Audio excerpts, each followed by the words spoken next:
Saudara, soal langkah politik Gibran, ia membantah dirinya bermanuver. Gibran menepis pertemuannya dengan Prabowo tak terkait isu politik atau pilpres. Gibran pun menyebut tak mau mengurusi soal capres dan cawapres. Saya itu cuma anak kecil, jangan pada panik gitu loh. Kecil. Anak kecil mana yang bisa bermanuver, apalagi manuver politik? Putra sulung Presiden Jokowi, Gibran Rakabuming Raka, berupaya meyakinkan para elit politik jika ia hanya anak kecil di partainya.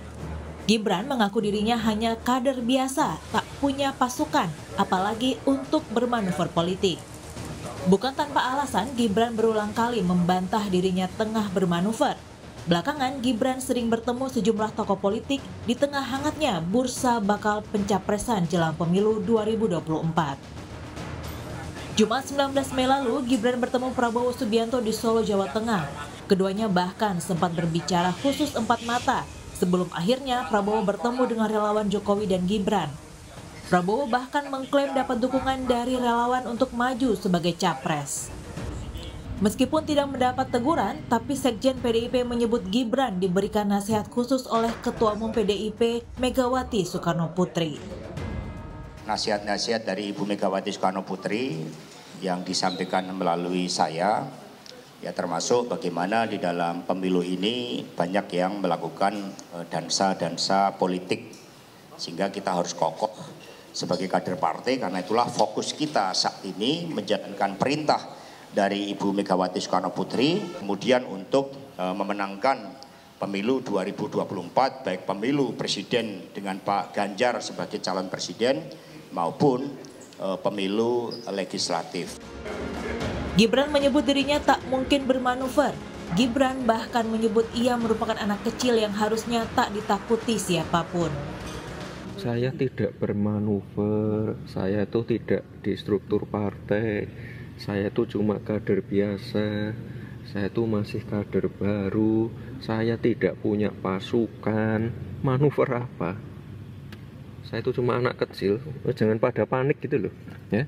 Mas Kapok, saya tuh cuma anak kecil, nggak tahu apa-apa, jangan pada panik gitu loh ya. Kapok menerima aku dengan Pak Prabowo nggak Mas?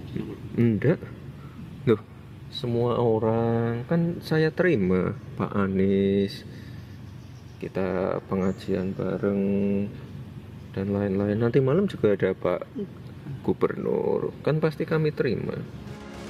Pasca pertemuan Gibran dan Prabowo, muncul isu bahwa Gibran akan digadang-gadang sebagai bakal cawapres pendamping Prabowo. Namun isu itu dibantah Jokowi, meskipun menyebut tak tahu kabar penolakan Jokowi, tapi Gibran setuju dengan penolakan tersebut. Gibran menyatakan tak mau mengurusi soal bakal capres ataupun cawapres, karena hal itu ranah petinggi partai politik. Saya fokus dulu di Solo, gitu, kegiatan-kegiatan. Ya.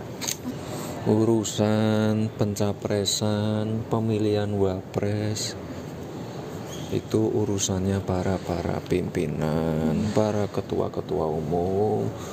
Anak kecil seperti saya tidak ikut-ikut, ya. Saya ini nggak punya posisi apa-apa, saya bukan siapa-siapa, ya. Pengawat politik menyebut gerak-gerik Gibran dalam berpolitik menjadi menarik, khususnya bagi pendukung Prabowo. Kedekatan Gibran dan Prabowo berpotensi membawa pengaruh elektoral pada Prabowo sebagai bakal capres. Apapun yang dilakukan oleh Gibran, sekalipun itu tidak ada motif politik misalnya, tapi seringkali diolah oleh siapapun di luar PDIP untuk mendapatkan keuntungan politik.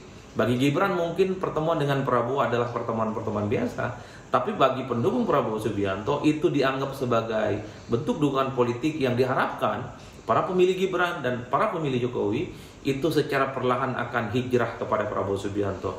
Saya kira inilah yang kemudian membuat kenapa Gibran dipanggil oleh PDIP. Gibran menyatakan tegak lurus dengan arahan partainya. Gibran juga mengungkap dirinya tak mewakili siapapun ketika menemui tokoh-tokoh politik saat dianggap mewakili posisi keluarga Jokowi, khususnya jelang Pilpres 2024 mendatang.